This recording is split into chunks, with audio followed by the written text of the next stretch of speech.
Glória a Deus, eu cumprimento a cada um dos nossos irmãos com a paz do Senhor.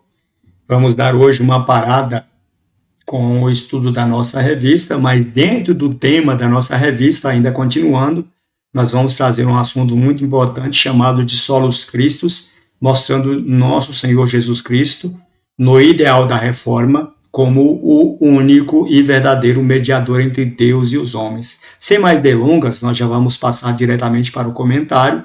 E aqui na introdução nós vamos trabalhar muitos assuntos importantes acerca da Reforma Protestante. E nesse mês de outubro de 2024 nós comemoramos os 505 anos da Reforma Protestante, reforma esta que ocorreu em 31 de outubro de 1517, quando o monge agostiniano chamado de Martinho Lutero, em oposição aos ensinamentos da Igreja Católica medieval, ele afixa as suas 95 teses na porta da Universidade do Castelo de Wittenberg, contestando todos os ensinos da Igreja Católica e a autoridade papal. Nós temos que entender que a Igreja nasceu através da morte e da ressurreição de Jesus Cristo, que esta Igreja ela cresce e depois da Era dos Apóstolos ela senta-se basicamente na cidade de Roma, torna-se uma igreja muito perseguida e ela cresce bastante. Só que no final, ali por volta do início do século 300, o imperador Constantino ele sobe ao poder e no ano 313 ele concede liberdade religiosa a todos os cristãos através do Edito de Milão. E por volta do ano 380, através do Edito de Tessalônica, o imperador Teodósio I ele estabelece o cristianismo como religião oficial do Império, colocando então a Igreja Católica numa posição muito elevada dentro do Império. Mais tarde essa igreja cresce e se torna a dona de todas as terras da Europa, com uma influência política, social, econômica, e em todos os aspectos a igreja torna-se uma grande mandatária, tornando-se, portanto, dona de pelo menos 90% das terras da Europa, tendo a Suíça apenas como o único país mais livre da influência católica na Europa.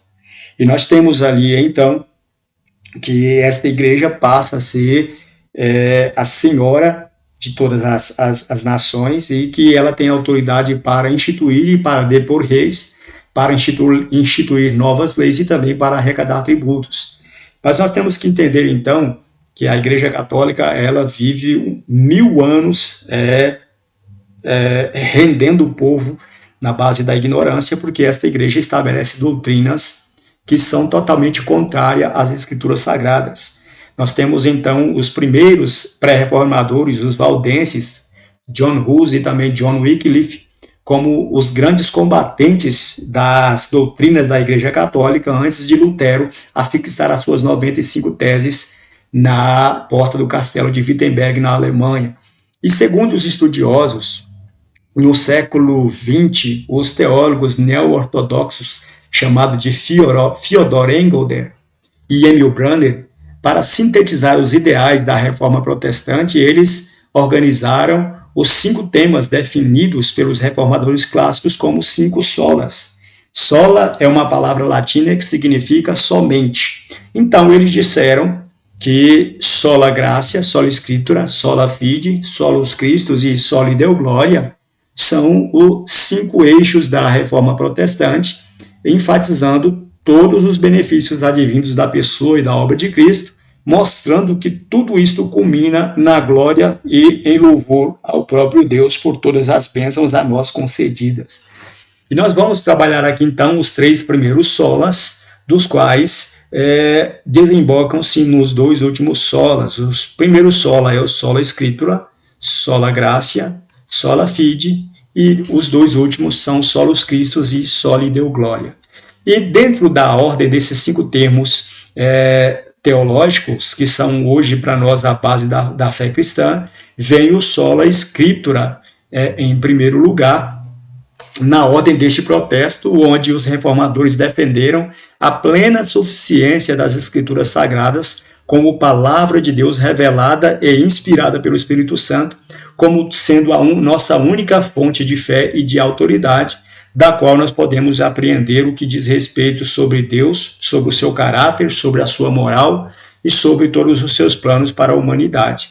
Eles refutaram a ideia da tradição oral, dos concílios da Igreja Católica e das interpretações do Papa como sendo elementos com igual autoridade ou até mesmo superior à autoridade da Bíblia, né?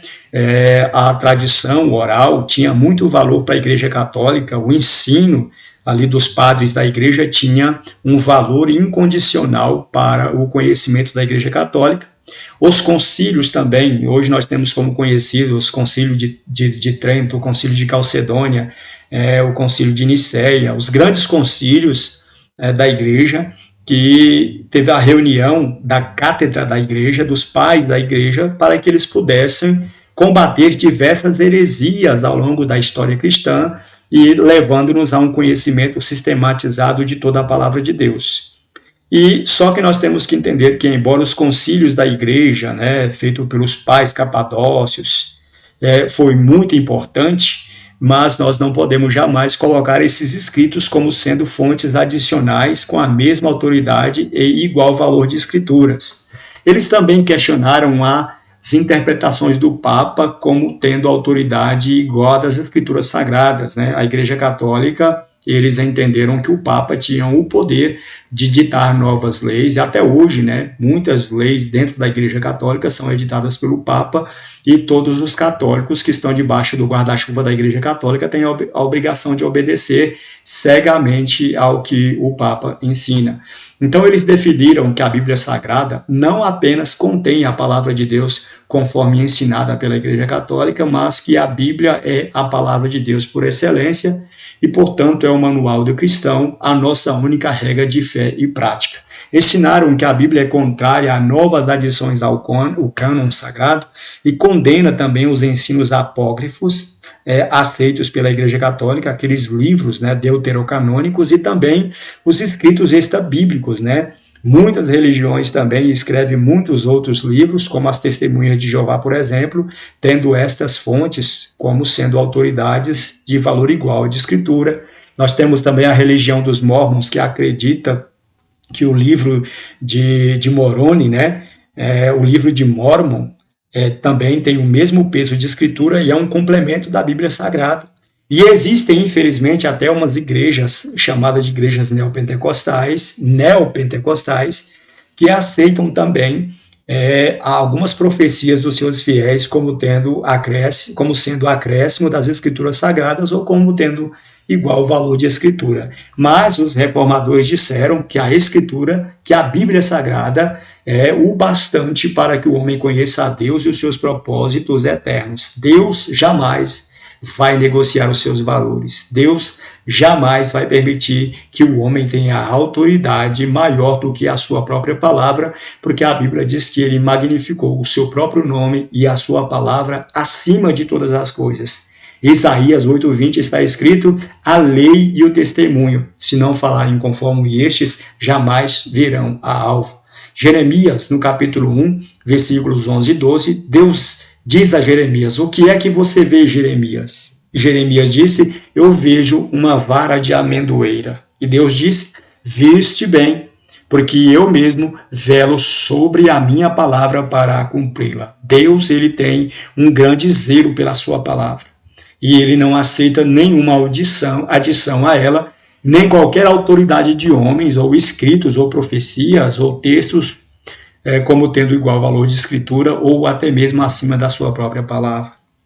Sola Gracia, aqui no 1.2, nos mostra a revolta de Lutero ao ver, quando se cobrava pela Igreja Católica, o perdão dos pecados através do pagamento das indulgências. As indulgências eram um documento dado pela Igreja Católica autorizando os clérigos da Igreja a perdoarem os pecados de todos aqueles que comprassem esse perdão para ajudar na construção da Basílica de São Pedro, idealizada e projetada pelo Papa João X, e este Papa autorizou a cobrança das indulgências, né, para que pudesse construir esta igreja. E eles disseram que estas indulgências eram uma forma de do homem pagar para receber o perdão dos seus pecados e até mesmo para merecer a salvação. não só através das indulgências, mas também das boas doações que eles faziam para a Igreja Católica, o homem poderia receber a salvação. E Lutero, um dia, pregando ali nas portas da igreja de Wittenberg, ele vê então um homem chamado de João Tetzel em plena praça pública, pregando que a indulgência tinha um valor tão poderoso para a salvação e para o perdão dos pecados, que se um homem se atrevesse a violentar até mesmo a mãe de Deus, ele poderia ser absolvido pelos seus pecados ao pagar as indulgências. E ele também dizia mais que cada vez que uma moeda tilintava no fundo do cofre da igreja, uma alma era resgatada do purgatório. E Lutero fica indignado com isso, e ele prega, grita que somente a graça de Deus pode salvar o homem. Então, o grito sola gratia sublinhou a gratuidade da salvação, refutando completamente a ideia de que o homem possa merecer a salvação por suas próprias ações. Lutero ensinava que se a salvação do homem pudesse depender de obras, a graça de Deus já não seria graça, mas meritocracia, ou seja, mérito do próprio homem e não mérito de Cristo, que o homem poderia fazer algo para ser salvo, independente do sacrifício de Cristo. E Cristo é a graça de Deus revelada ao homem, porque Tito capítulo 2, versículo 11 está escrito que a graça de Deus se manifestou, trazendo salvação a toda a humanidade. Cristo é, portanto, o único meio de salvação. Deus não exige nada em troca, pois a salvação é conquistada pela graça, e a graça é um favor imerecido de Deus concedido ao homem, e não há nada que o homem possa dar a Deus para compensar a Deus pela grandeza da salvação. Aí nós temos aqui também no 1.3 o princípio do sola fide. Se a salvação é somente pela graça, a graça está de mãos dadas com a fé. Porque os reformadores protestaram com um grito do sola fide, dizendo que o homem sem fé, além de não poder agradar a Deus, ele também não pode ser salvo. Porque se o homem pudesse ser salvo sem fé, isso não seria graça, seria uma espécie de pelagianismo.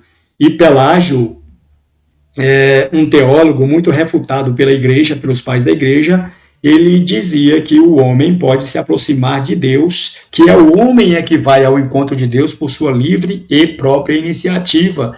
Mas os reformadores disseram que o homem, por si só, não pode se aproximar de Deus se não for pela fé mediante a graça. Eles diziam que pela graça nós somos salvos mediante a fé, segundo Efésios 2, do 8 ao 10, e que isso não vem de nós, mas é um dom de Deus, um favor imerecido de Deus. Os reformadores também disseram que o homem também não pode ser salvo simplesmente por cumprir os 7 sacramentos da igreja romana, né? Porque o cumprimento desses 7 sacramentos como sendo um pressuposto para a salvação estaria anulando a suficiência do sacrifício de Cristo. Mas a Igreja Católica estabeleceu então 7 sacramentos, por meio do qual, segundo eles, o homem seria infundido no corpo de Cristo, que é a Igreja do Deus vivo, coluna e alicerce da verdade, e que só através do cumprimento desses 7 sacramentos é que o homem estaria de fato sendo introduzido no seio da Igreja. Eles disseram que havia 7 passos instituídos pelo dogma da Igreja para que o homem pudesse ser salvo. O primeiro deles é o batismo, o segundo é a crisma, também chamada de confirmação, a Eucaristia, também chamada de Santa Ceia, a penitência, que é a doutrina do autoflagelamento, para que o homem pudesse alcançar a se penitenciar para receber o perdão dos seus pecados, a unção dos enfermos, a ordem sacerdotal e também o matrimônio. E, segundo eles, o homem só pode ser salvo se cumprir tudo isso. Vêm os reformadores e debatem veementemente contra a instituição destes 7 sacramentos, e mostrando que os 2 únicos sacramentos desses 7 sacramentos que devem ser aceitos de fato, porque está de acordo com as Escrituras Sagradas, é o sacramento do batismo, e este não durante o período do nascimento da criança, mas somente na fase adulta, onde o homem teria plena consciência do seu pecado. E o segundo sacramento admitido pelos reformadores seria o sacramento da Eucaristia, né? E que traduzindo é o sacramento da Santa Ceia, né? Somente o batismo e a ceia foram aceitos pelos reformadores e os outros 5 sacrifícios foram plenamente refutados, porque não existe nenhuma base bíblica que faça com que o homem, por estes sacramentos, tenha o poder de ser salvo. Por quê? Porque isso anula a suficiência do sacrifício de Cristo.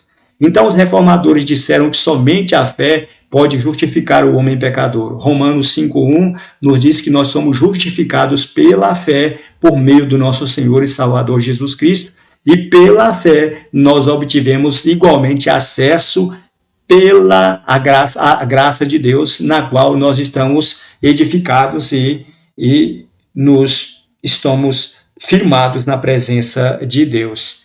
Então, qualquer disposição contrária a este ensino, os reformadores disseram que tem que ser combatido à luz da Escritura Sagrada.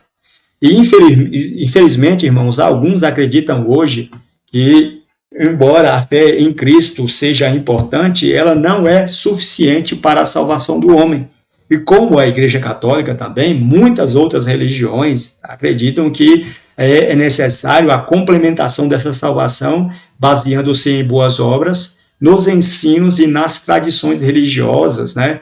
E então isso despreza de fato a suficiência da fé no alcance da salvação do pecador. E mudando aqui já o foco, nós vamos diretamente para o tópico 2 e estudando aqui o Solus Christus, ou somente Cristo, como o tema central da Reforma Protestante. Tópico 2.1 nos fala da importância das 5 solas à defesa da pessoa e da obra de Cristo. As 5 solas, elas frisam principalmente as crenças teológicas, distinguindo Cristo da Bíblia do Cristo de outras tradições religiosas, né? O Cristo de outras tradições religiosas, sobretudo, principalmente da religião católica, muitas vezes não tem o poder de salvar os homens pelo seu próprio sacrifício e precisa de alguns intermediários para que possa salvar as pessoas. A afirmação central dos Solus Christus, portanto, é de que a salvação é obtida única e exclusivamente por intermédio da pessoa de Cristo, do seu sacrifício vicário, e que ninguém pode depender da ação dos ensinos da Igreja Católica para ser salvo. A Igreja Católica ensinava que Maria era prototocos, ou portadora de Deus, e por ser a mãe de Deus, ela tinha o poder de mediar, de intermediar a condição do pecador perante o Pai, e assim orar por esse pecador para que esse pecador possa ser salvo por Deus. Então, a Igreja Católica coloca Maria no lugar de Jesus, colocando não Jesus como intercessor entre Deus e o homem, mas Maria. E eles também disseram que o Papa é o vigário de Cristo, ou seja, o substituto de Cristo, e que ele também tem o poder de orar e de buscar o perdão do homem diante de Deus. Então, ficou muito explícito durante a Reforma Protestante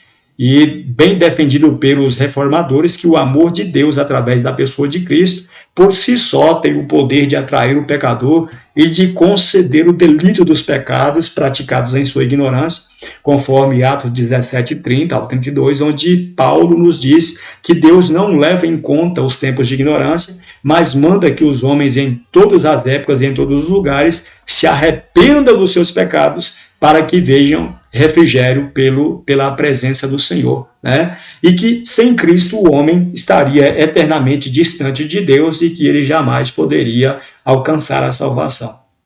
Tópico 2.2 nos mostra que a Reforma Protestante reposiciona novamente Jesus Cristo no centro da salvação. Antes, os dogmas da igreja vinham em primeiro lugar e Cristo tinha um papel secundário. A igreja viveu pelo menos 1000 anos nas trevas da ignorância, que vai do período ali do século V até o 15º, em que os filósofos iluministas disseram que a igreja a sociedade viveu pelo menos 1000 anos, né, debaixo das trevas e da ignorância estabelecida pela própria Igreja Católica.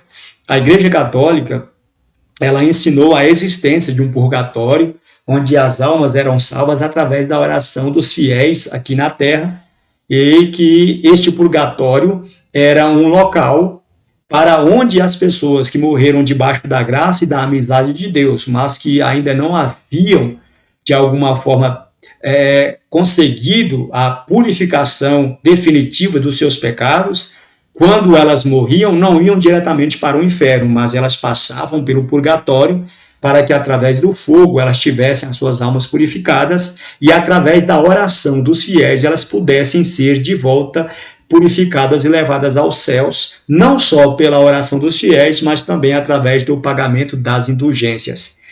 Como eu disse, João Tetsu dizia que assim que uma moeda tilintava no interior do cofre, uma alma era resgatada do purgatório e levado ao paraíso de Deus.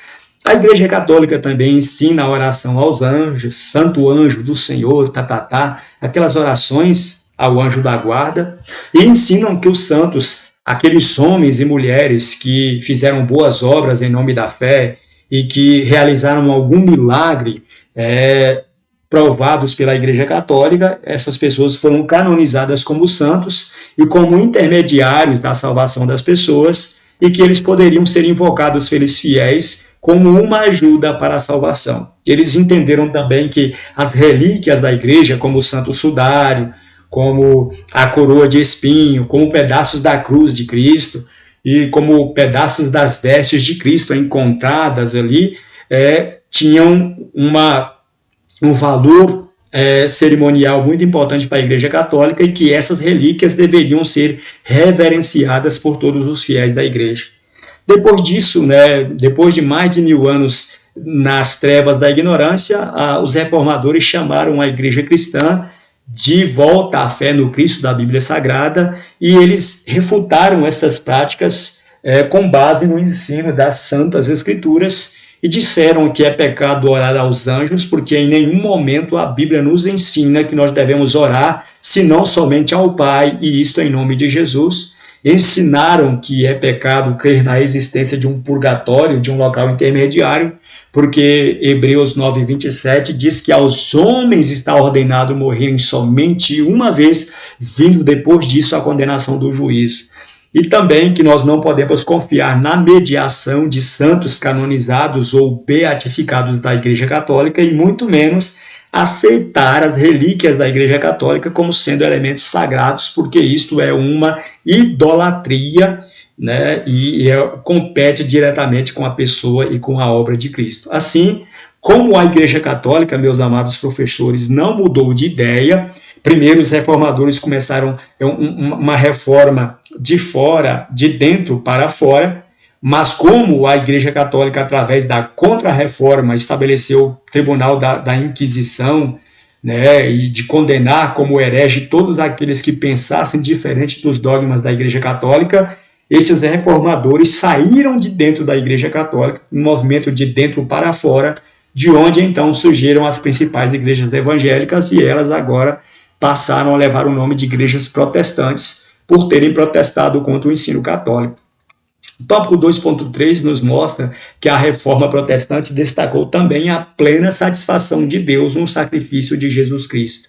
O ensino romano também restringia a salvação do homem na função do magistério da própria igreja. O que é magistério? Que é a autoridade que a igreja tem para editar documentos e bulas papais, e esses documentos eles servem como uma lei para o povo católico, mostrando que tudo aquilo que é dito pelo Papa não pode ser contrariado, porque o Papa tem uma autoridade divina absoluta para interceder em favor do homem e até mesmo para perdoar os pecados dos homens. Mas Lutero, Calvino, Zuílio, Savonarola e outros grandes reformadores, eles desarticularam e condenaram veementemente a ideia do magistério da igreja, que a igreja não tem poder para salvar ninguém, que ela não tem autoridade sobre a vida e a liberdade dos fiéis, que a igreja nada mais é do que uma comunidade de santos que em todo tempo e em todo lugar invocam o nome do Senhor Jesus, mas que a igreja é o corpo de Cristo e não tem autoridade superior ao do seu cabeça para determinar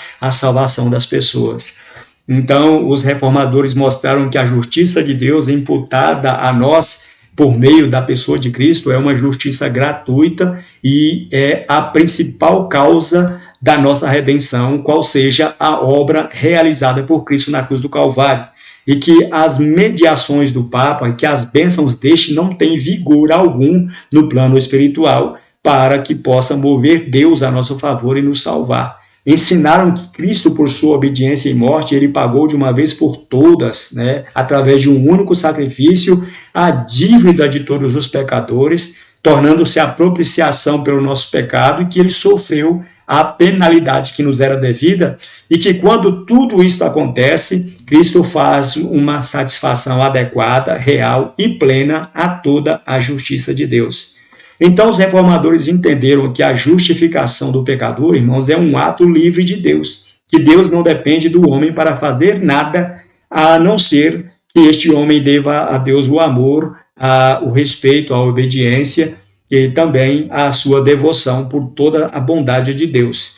Que Deus amou o mundo incondicionalmente e esse foi o motivo pelo qual ele entregou o seu Filho para morrer por nós e, portanto, Deus não depende de intervenções ou da mediação eclesial para salvar a vida de quem quer que seja. Portanto, aqui no tópico 3, nós vamos falar então dos últimos 2 solas que definem todos os 3 primeiros solas. Os 3 primeiros solas caminham diretamente para os 2 últimos solas, que é o solo Christus, e o solo Christus, ele então desemboca no soli Deus glória, né? Na glória somente a Deus. Tópico 3.1 vai nos mostrar que Cristo é o único mediador entre Deus e os homens. Então, com o grito, irmãos, dos solos Christus, a reforma protestante provou que a igreja estava desviada da verdade, porque esta mesma igreja que se achava dona da liberdade e também se achava interventora de Deus, ela ensinava a segunda chance no purgatório, a oração pelos mortos e a posição medianeira de Maria, intercessão dos santos.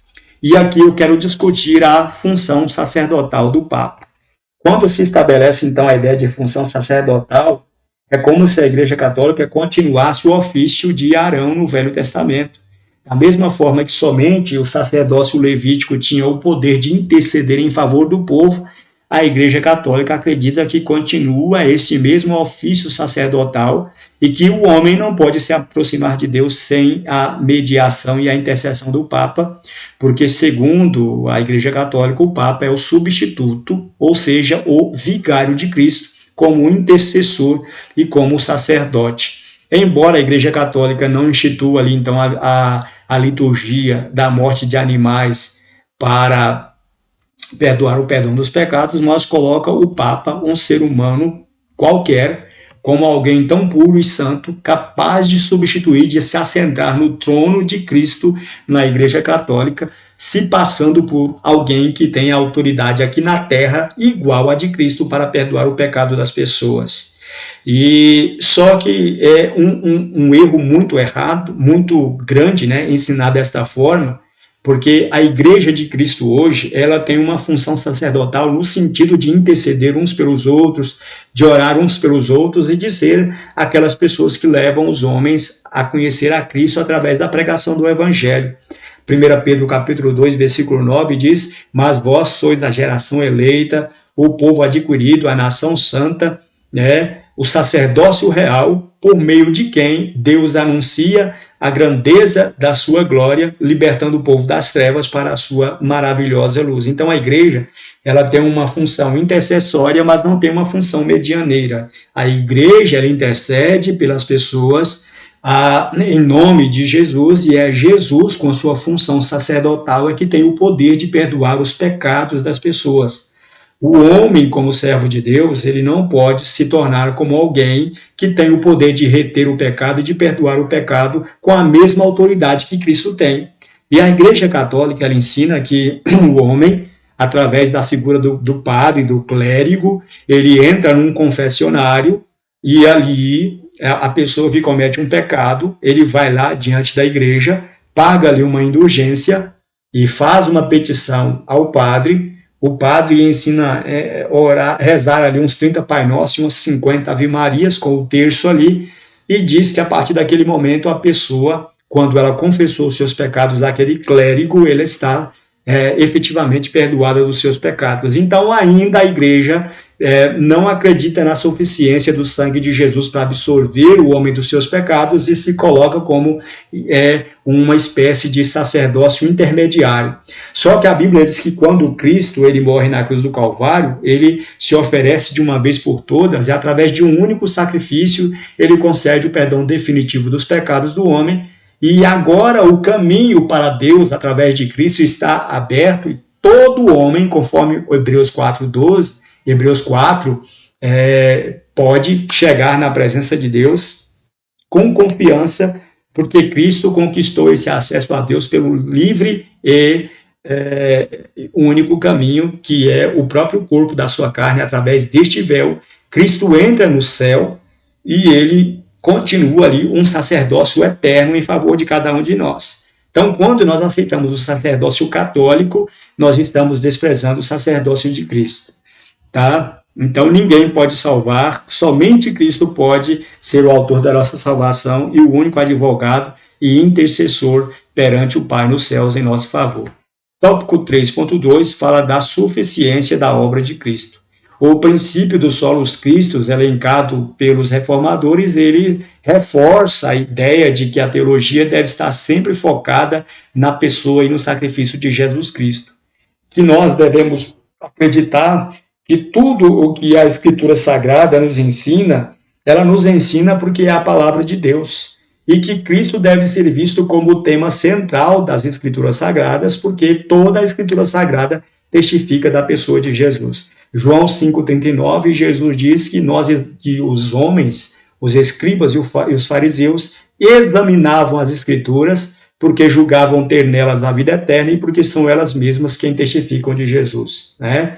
E outro fato é que sem o Espírito Santo, ninguém pode receber o testemunho de Deus, porque é o Espírito Santo que convence o homem do pecado, da justiça e do juízo.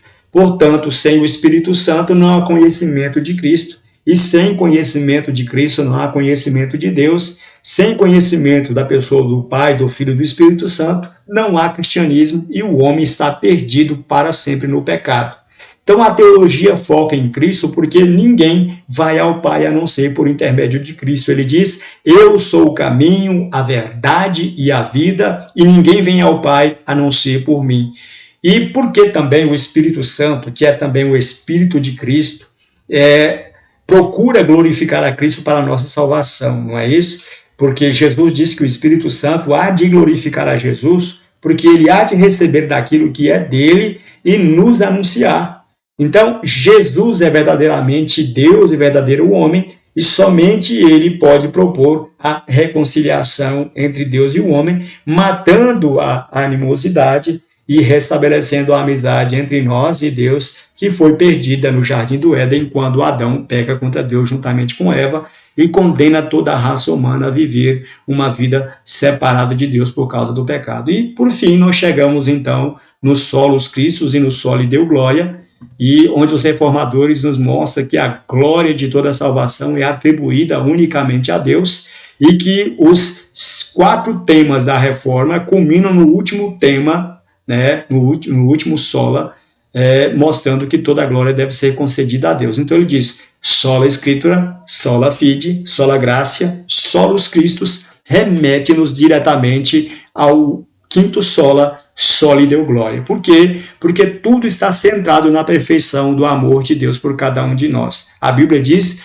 que ninguém tem maior amor do que este, de dar a alguém a vida, né? E Deus prova o seu amor para conosco, nos dando o seu Filho para morrer em nosso lugar. Romanos 5,8 diz isso. Então, todos os outros 4 solas são méritos atribuídos ao próprio Pai. Por quê? Porque o homem é apenas um servo de Deus e ele não tem participação ativa no plano da redenção, a não ser o dever de acreditar, de obedecer e de glorificar a Deus por seu infinito amor e bondade.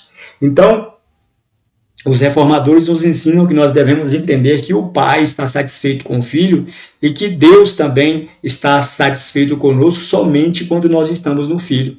E aqui nós temos que entender que somente Deus em Cristo e pelo poder e mediação do Espírito Santo é que o homem pode ser salvo e perdoado dos seus pecados. Lá em Tito capítulo 3, versículos 5 e 8, A Bíblia diz que Deus nos salvou mediante o lavar renovador e regenerador do Espírito Santo e pelo poder do sangue de Jesus. Aqui nós vemos a Trindade envolvida na salvação do homem. Então, não há comunhão com Deus à parte da Trindade, à parte do sacrifício de Cristo e à parte da mediação do Espírito Santo. Porque toda honra e toda glória deve ser dada ao Pai. Então, se nós temos o sola scriptura, sola fide, sola gratia, é por causa do solus Christus, e se nós temos o solus Christus é por causa de Deus. Então, somente por causa do Pai é que nós recebemos todas essas dádivas que foram definidas como os grandes 5 temas da Reforma Protestante e a base da doutrina cristã. Portanto, solus Christus e soli Deo Gloria. Então, aqui, nós vimos aqui, então, concluindo aqui a nossa aula, que a doutrina do solus Christus é o resgate da centralidade de Cristo como autor da nossa salvação e resume de uma maneira bastante resumida, sucinta, a crença de que Jesus Cristo é a única fonte de salvação do homem e essencial para que todos os cristãos entendam e abracem esta fé. Então, finalizando aqui a nossa aula, eu gostaria de parabenizar a cada um dos nossos irmãos pela comemoração dos nossos 505 anos de Reforma Protestante, através da qual a igreja saiu de dentro de uma seita e tornou-se, então, aquela que prega a verdade em nome de Deus de uma maneira muito efusiva e muito direta, sem precisar de nenhuma mediação, de nenhum amuleto, de nenhuma obra mística para que o homem possa receber a salvação. Então, que Deus abençoe grandemente a vida de cada um dos nossos professores e que todos tenham uma excelente aula. Fiquem com Deus e a paz do Senhor a todos vocês.